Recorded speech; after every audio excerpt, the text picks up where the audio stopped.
এ কারণে জাহাজ প্রস্তুতকারক প্রতিষ্ঠানগুলো একাধিকবার সিমুলেশন চালিয়ে দেখে নেয় কিভাবে পানিতে নামানো হবে, কোন দিক থেকে বল প্রয়োগ হবে এবং কতটা জলের গভীরতা দরকার হবে সঠিকভাবে ভেসে ওঠার জন্য।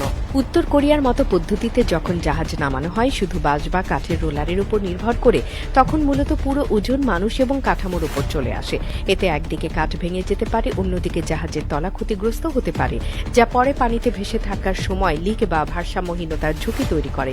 অন্যদিকে আধুনিক পদ্ধতিতে হাইড্রোলিক পুশার, কেবল সাপোর্ট ও সেন্সর নিয়ন্ত্রিত কন্ট্রোল ব্যবহার করে পুরো প্রক্রিয়াকে অত্যন্ত সুশৃঙ্খলভাবে সম্পন্ন করা হয়। পানিতে নামার পরপরই জাহাজের ইঞ্জিন, প্রপেলার ও বটম স্ট্রাকচার পরীক্ষা করা হয়, যেন কোথাও কোনো ফাটল বা সমস্যা থেকে না যায়।